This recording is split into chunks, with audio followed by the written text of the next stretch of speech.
Hello students, how are you? I hope you are safe at your home and doing your homework regularly and properly. So, हमने chapter third our past start कर रखा है, जिसका first part हम कर चुके हैं, जिसमें हमने रीड किया जो कंपनी थी वो कैसे दीवान बनी थी, कैसे उसने बंगाल के कंप्लीट पार्ट पर अपना कंट्रोल कर लिया था, कैसे उन्होंने रेवेन्यू के लिए जो सेटलमेंट थे परमानेंट सेटलमेंट बनाया किसके द्वारा, चार्ल्स कॉर्नवालिस के द्वारा।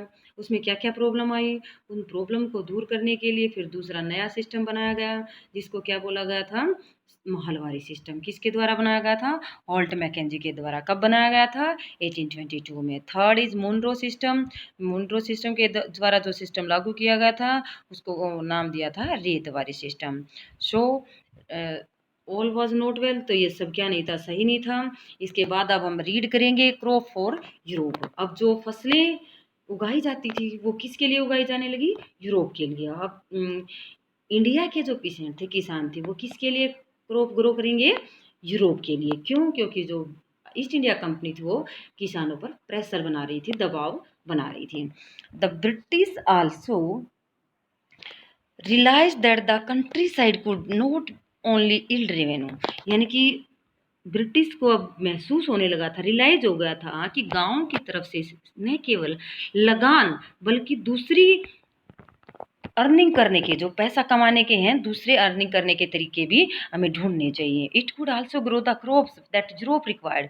उन्होंने सोचा कि यहाँ के जो किसान हैं वो वही क्रॉप को ग्रो करेंगे जिनकी रिक्वायर्ड कहाँ पर है, यूरोप के अंदर है। By the late 18th century के लास्ट के पार्ट में company was trying it best to expand the cultivation of opium and indigo. तो 18th सेंचुरी के लास्ट में उन्होंने कोशिश की कि जो अफीम और इंडिगो है या नील की खेती है वो यहाँ पर ज़्यादा से ज़्यादा किया करवाई जाए, एक्सपेंड की जाए, फैलाई जाए। किसकी कल्टीवेशन, ओपियम और इंडिगो, नील की खेती और अफीम की खेती। In the century and a half that followed, यानी कि इस शताब्दी के अंदर the British persuaded on forced cultivator in various part of India. भारत के अलग अलग हिस्सों में किसानों पर उन्होंने दबाव बनाया। टू प्रोड्यूस अदर क्रॉप्स, यानी दूसरी फसलों उगाने के लिए भी दबाव बनाया। कौन कौन सी फसल, jute in Bengal, tea in Assam, sugarcane in the United Provinces. United Province आज का जो हमारा प्रेजेंट में क्या है, उत्तर प्रदेश है। Wheat in Punjab, cotton in Maharashtra Punjab में, राइस इन मद्रास। इन एरिया में ये जो फसल दी गई है साथ साथ में इनको उगाने के लिए उनको प्रेशराइज किया गया। हाउ वाज दिस डन, ये सब कैसे हो सकता है। British use a variety of method to expand the cultivation of crops. अलग अलग फसलों को उगाने के लिए, खेती करने के लिए उन्होंने अलग तरीके अपनाए। दैट दे नीडेड, जिन क्रॉप्स की उनको जरूरत थी। Let us take a closer look at story. इस कहानी को हम बिल्कुल ध्यान से रीड करेंगे। वन सच क्रॉप से, कौन सी क्रॉप के लिए वो प्रेशर लगा रहे थे, one such method of production, और कौन से तरीकों को वो लागू कर रहे थे, किसके लिए, प्रोडक्शन के लिए। लुक एट दीज पिक्चर, ये पिक्चर हैं जिसमें ब्लू कलर का यूज किया गया है। ब्लू कलर बनाने के लिए नील की डाई की जरूरत होती थी। तो ये पिक्चर किसके द्वारा बनाई गई है, first is Kalamkari print 20th century के अंदर इंडिया के अंदर बनाया गया था। और फिगर 6 के अंदर मोरिस कॉटन प्रिंट है जो 19th सेंचुरी के इंग्लैंड में बनाया गया था। तो इन दोनों पेंटिंग के अंदर जो कलर यूज किया गया वो इंडिगो कलर यूज किया गया है। इंडिगो कलर के लिए यहाँ के लोगों को फसल उगाने के लिए प्रेशराइज किया जा रहा था। इसके बारे में अब रीड करेंगे। डच कलर हैव एक हिस्ट्री, किस कलर की हिस्ट्री है। फिगर 5 और 6 के बारे में हम दोनों कॉटन के प्रिंट है ये। The image on the left figure जो 5 है, show a kalamkari print create by weaver of Andhra Pradesh of India. भारत का आंध्र प्रदेश जो स्टेट है वहाँ पर ये कलमकारी प्रिंट बनाया गया था। On the right is floral cotton print design, और दूसरी साइड में जो फ्लोरल कॉटन डिजाइन है ये प्रोड्यूस किया गया था विलियम मॉरिस के द्वारा। फेमस पोइट है, आर्टिस्ट है, कब, 19th सेंचुरी का। देयर इज वन थिंग, इन दोनों में क्या थिंग्स कॉमन है भाई, इसमें 2 पॉइंट्स हैं। बोथ यूज ए रिच ब्लू कलर, इन दोनों के लिए कौन से कलर यूज किया गया है, blue colour. Commonly called Indigo, जिसको क्या बोलते हैं हम, इंडिगो। जैसे हम अपने व्हाइट कलर में नील देने के लिए ब्लू कलर का यूज करते हैं, तो ऐसे ही कपड़ों में पहले डाई करने के लिए ब्लू कलर इंडिगो की यूज की जाती थी। Do you know how this colour was produce? आप क्या जानना चाहेंगे कि कैसे इस कलर को प्रोड्यूस किया जाता था? Blue that you see in this print, जो कलर आपने इस प्रिंट में देखा है, was produce from a plant called indigo. एक पौधे से प्रोड्यूस किया जाता था जिस पौधे का नाम था indigo. It is likely that the blue dye used in the Morris print in the 19th century में। इसमें देखा गया है जो ब्लू डाई है वो प्रयोग किया गया है कौन से प्रिंट में? मोरिस प्रिंट के अंदर। कब? 19th सेंचुरी में। Britain was manufactured from Indigo plants cultivated India. इसलिए उन्होंने अलग अलग हिस्सों में क्या पौधे तैयार करने के लिए कहा गया? नील के पौधे कल्टीवेट करने के लिए कहा गया। पूर India was the biggest supplier of Indigo in the world at the time. उस समय भारत दुनिया में नील का सबसे बड़ा सोर्स था, यानी कि बिगेस्ट सप्लायर था, सबसे ज़्यादा सप्लाई की जाती थी नील की बाहर से अदर कंट्री के अंदर। Why the demand for Indian Indigo? क्यों थी भारतीय इंडिगो की इतनी ज़्यादा demand? Indigo plant grow primarily in the tropics. अब हमें पता है कि इंडिगो जो पौधा है वो किस पार्ट में ज़्यादा उगाया जा सकता है? ट्रॉपिक्स पार्ट में। कौन से? जैसे Cancer, Tropic of Cancer and Tropic of Capricorn. आप सबको पता होगा ट्रॉपिक ऑफ जो कैंसर है वो 23.5 डिग्री नॉर्थ साइड में, और ट्रॉपिक ऑफ जो कैप्रिकॉर्न है वो 23.5 डिग्री साउथ साइड में। तो जिनके बीच का एरिया है वहाँ पर ये ग्रो की जाती थी। कौन सा plant? Indigo plant. By the 13th century Indian indigo was being used by cloth manufacturing in the Italy, French, Britain to dye cloth. तो भारत का जो इंडिगो था या नील था, इसको दूसरे देशों में भेजा जाता था। कौन कौन से में? इटली के अंदर, फ्रांस के अंदर, ब्रिटेन के अंदर, डाई करने के लिए, कपड़े को डाई करने के लिए। However only small amount of Indian Indigo reach the European market. इसलिए दूसरे देशों में भेजने के कारण यूरोपियन मार्केट में जो इंडियन इंडिगो था वो कम मात्रा में पहुंच पाता था, and price was very high, और जो उसकी कीमत होती थी वो बहुत ज़्यादा होती थी। European clothes manufacturing therefore had to depend on another plants called woad. इस प्रकार से जो यूरोप की कपड़ा उद्योग था, तो उनमें जो कपड़े को डाई करने के लिए कलर यूज किया जाता था वो एक प्लांट था जिसका नाम था वोड। वोड जो प्लांट था to make violet and blue dyes. किस प्रकार की डाई की जाती थी? वायलेट, बैंगनी और नीले कलर की। Being a plant of the temperature zone, जिस प्लांट को किस में ग्रो किया जा सकता है? टेम्परेट जोन में। वोड was more easily available in Europe. तो वोड का जो प्लांट था वो आसानी से कहाँ मिलता था? यूरोप के अंदर। It was grown in northern Italy. इसको दूसरे स्थानों पर कहाँ कहाँ उगाया जाता था? नॉर्थन इटली में, साउथर्न फ्रांस के अंदर, इन पार्ट ऑफ जर्मनी, कुछ पार्ट कहाँ के? जर्मनी के, एंड ब्रिटेन के। Worried by the competition from Indigo.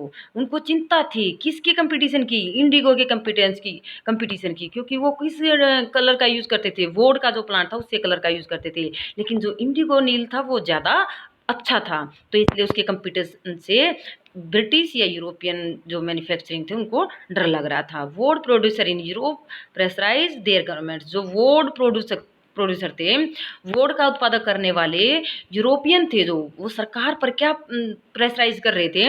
दबाव डाल रहे थे कि to ban the import of the indigo. किस पर बैन लगाया जाए? किस पर प्रतिबंध लगाया जाए? जो इंडिगो मंगाया जाता है इंडिया से उस पर बैन लगा दिया जाए। क्लोथ डायर, जो कपड़े को डाई करने वाले थे, preferred indigo as a dye. वो ज़्यादा किसका यूज करना चाहते थे? इंडिगो कलर का। Indigo produced a rich blue colour, एक अच्छी किस्म का क्या था? कलर था। Whereas the dye from woad was pale and dull. जहाँ पर वोड के प्लांट की जो डाई होती थी कपड़े के अंदर वो पेल थी, डल थी, फीकी थी, बेजान थी, जिसमें चमक नहीं थी। By the 17th century European cloth producer persuaded their governments to relax the ban on indigo import. तो यूरोपियन जो कपड़े प्रोड्यूसर थे उन्होंने क्या किया? नील के आयात पर, जो इंपोर्ट होता था इंडिगो का, उसके आयात पर क्या किया कि बैन को थोड़ा सा लूज किया जाए, रिलैक्स दिया जाए, तो बैन तो थोड़ा सा हटा दिया जाए, क्योंकि वो जो कपड़े की चमक थी वो इंडिगो कलर से ज़्यादा आती थी। इसलिए वहाँ के जो प्रोड्यूसर थे, क्लोथ प्रोड्यूसर, उन्होंने कहा कि इसको थोड़ा सा ढीला कर दिया जाए। French began cultivating indigo. France के अंदर इसी क्रॉप्स की ग्रो किया जाने लगा। कहाँ पर? डोमिगो इन द कैरिबियन आइलैंड्स, जो कैरिबियन द्वीप है वहाँ पर इनको ग्रो किया जाने लगा। पुर्तगीज इन ब्राज़ील, पुर्तगालियों ने कहाँ उगाना शुरू किया? ब्राज़ील के अंदर। इंग्लिश इन जमैका जो इंग्लैंड के अंदर जमैका जगह पर, and the Spanish in Venezuela, तो स्पेन के लोगों ने वेनेजुएला के अंदर इस प्लांट को ग्रो करना शुरू किया था। Indigo plantations also come up in many part of the north America. इस प्रकार इंडिगो के जो बागान थे, बाग लगाए गए नॉर्थ अमेरिका के कई हिस्सों के अंदर। By the end of the 18th century, किसके लास्ट में, 18th सेंचुरी के लास्ट में, the demand of for Indian indigo, जो इंडियन इंडिगो की डिमांड थी वो ग्रू फर्दर, और ज़्यादा बढ़ रही थी। ब्रिटेन बिगन टू इंडस्ट्रियलाइजेशन, क्या बढ़ रहा था वहाँ पर, उद्योग ज़्यादा लगाए जा रहे थे। किसके उद्योग, क्लोथ के, कपड़े के।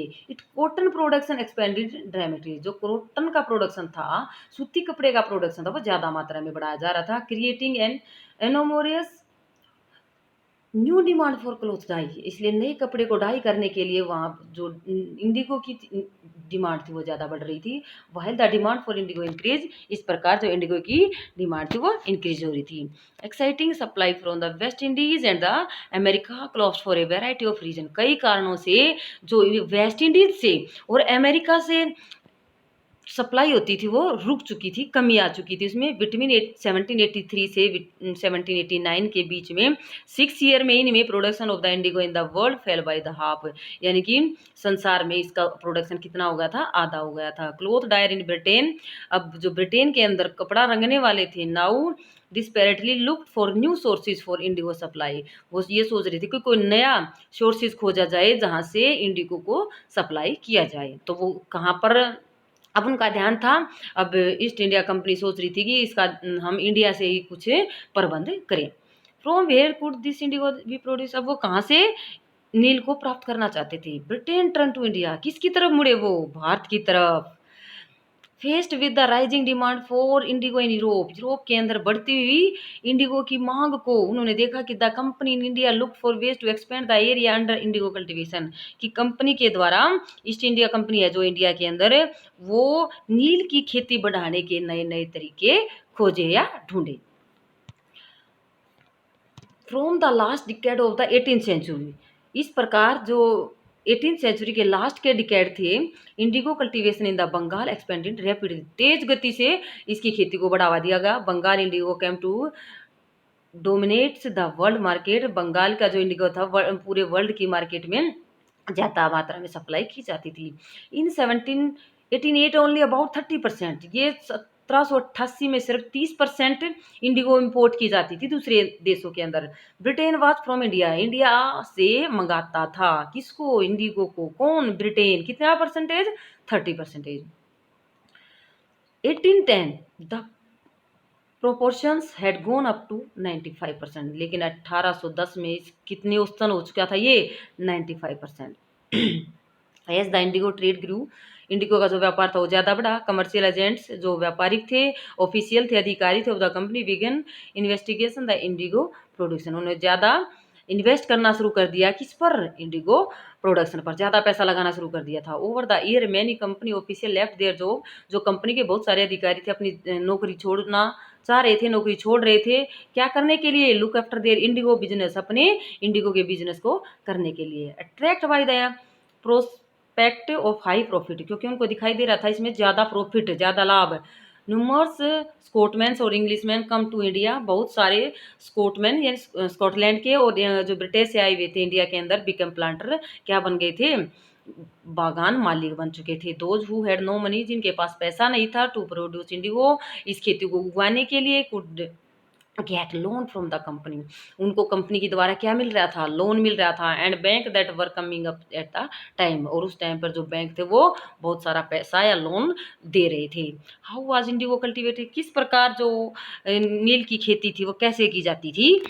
देर वर 2 मेन सिस्टम, वहाँ पर उस टाइम पे 2 मेन सिस्टम थे। कौन कौन से थे, नीज और रेती। नीज कल्टीवेशन सिस्टम में क्या होता था, the planter produce Indigo in land that he directly control, यानी कि जब आदमी की या किसान की खुद की अपनी ज़मीन पर वो किसका प्रोड्यूस करे, किसको प्रोड्यूस करे, इंडिगो को। ही आइदर बोट द लैंड और रेंटेड इट फ्रॉम अदर, यानी कि दूसरा तरीका क्या था कि वो ज़मीन को किसी दूसरे से उधार पर ले, उसका रेंट दे। अदर जमींदार एंड द प्रोड्यूस इंडिगो, किसी दूसरे जमींदार को रेंट देकर उस पर इंडिगो को प्रोड्यूस करे, तो इसको बोलते हैं by directly employing hired labour, यानी कि मजदूरों के द्वारा उस जमीन पर काम करवाए। ये दो तरीके थे, निज और रेती। प्रॉब्लम विद निज कल्टीवेशन, तो किस में समस्या आ रही थी? निज कल्टीवेशन में। क्यों आ रही थी? The planter found it difficult to expand the area under nij cultivation, क्योंकि जो प्लांटर थे, बाग लगाने वाले थे, उनको डिफिकल्टी हो रही थी अपने एरिया को बढ़ाने के लिए। कौन से तरीके से? निज कल्टीवेशन का जो तरीका था उसमें अपने एरिया को बढ़ाने में प्रॉब्लम आ रही थी। Indigo could be cultivated only on fertile land, क्योंकि जो इंडिगो प्लांट था वो सिर्फ किस लैंड पर किया जाता था? फर्टाइल लैंड पर, उपजाऊ जमीन पर।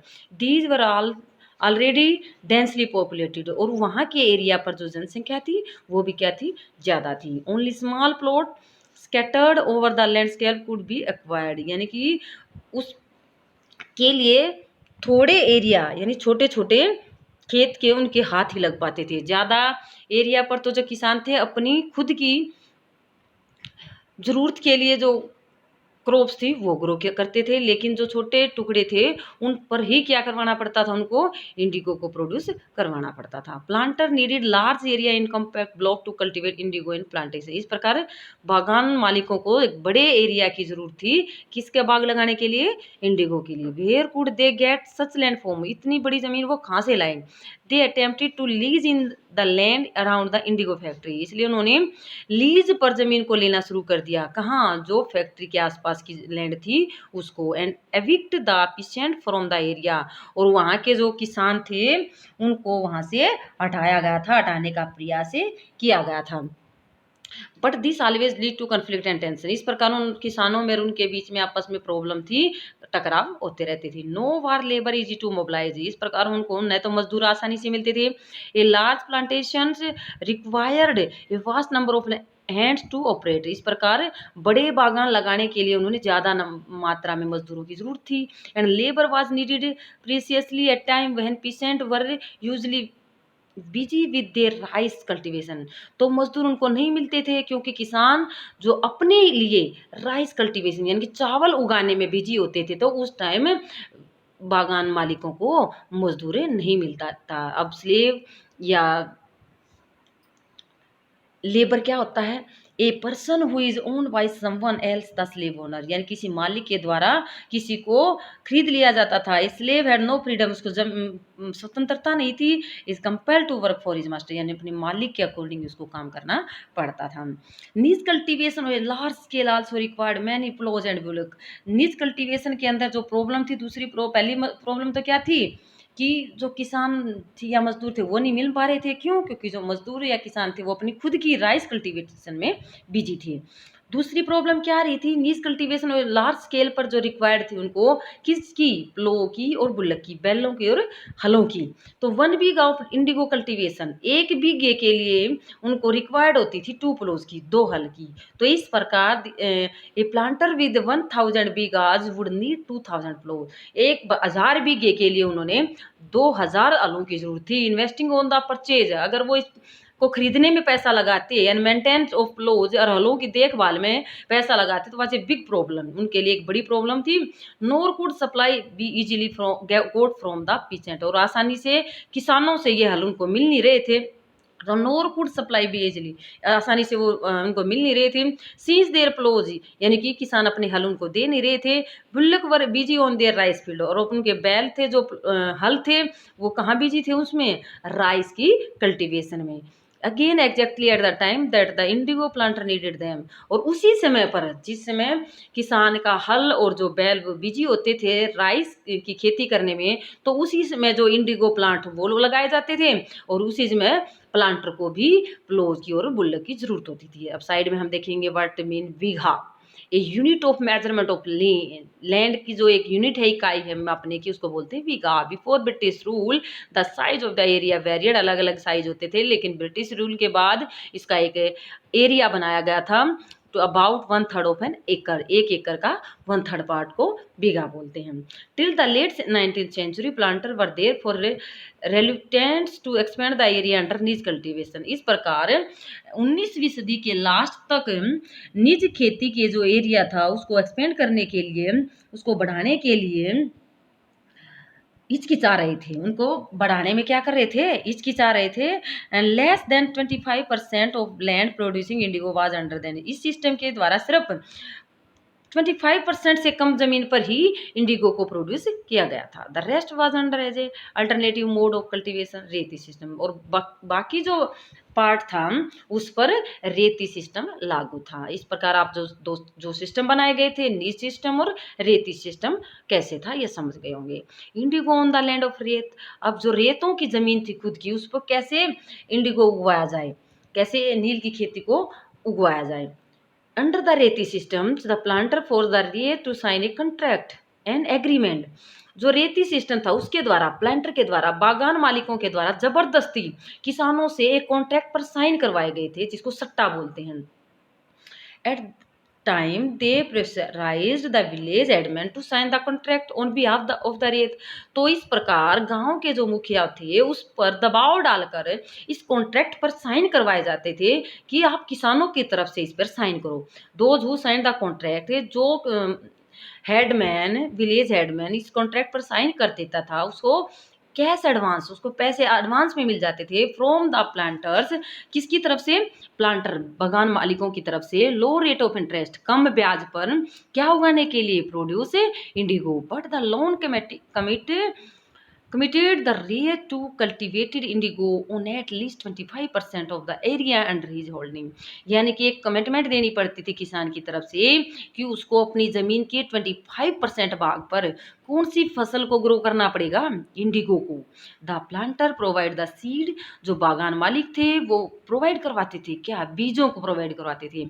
एंड द ड्रिल, जो मशीनें होती थी उनको प्रोवाइड करवाते थे। कल्टीवेटर्स प्रिपेयर द सोल, किसको, मिट्टी को तैयार करने के लिए, सीड के, शो द सीड, बीज को बोने के लिए, लुक आफ्टर द क्रॉप, और उनकी देखभाल करने के लिए वो पहले ही उनको एडवांस में कैसे देते थे, उनको प्रोवाइड करवाते थे, क्या, ड्रिल करवाते थे, सीड करवाते थे, और इस प्रकार सहायता करते थे। Okay, how was Indigo produce, ये एक तरीका बताया गया है। ये इसमें बड़े बड़े पौंड बनाए गए हैं, जिसमें एक पौंड से दूसरे पौंड में जो इंडिगो का प्लांट है उसको रख कर, उसको गर्म करके, उसके बाद में उसको सुखा करके क्या तैयार किया जाता था, नील तैयार किया जाता था। ओके स्टूडेंट्स, ये के method of the making Indigo. When the crop was delivered to the planter after the harvest, a new loan was given to the rate। इस प्रकार जो फसल डिलीवर कर दी जाती थी बागान मालिक के पास, भेज दी जाती थी कटाई के बाद, तो किसान को न्यू लोन मिल जाता था।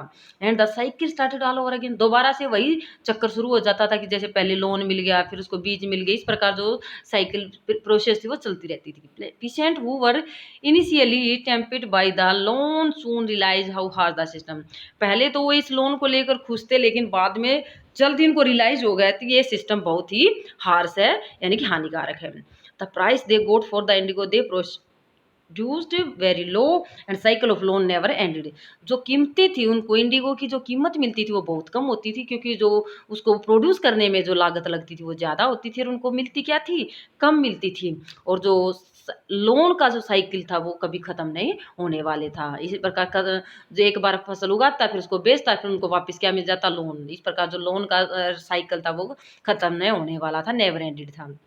There were other problem too, इसके बाद बहुत सारी क्या थी, प्रॉब्लम और भी थी।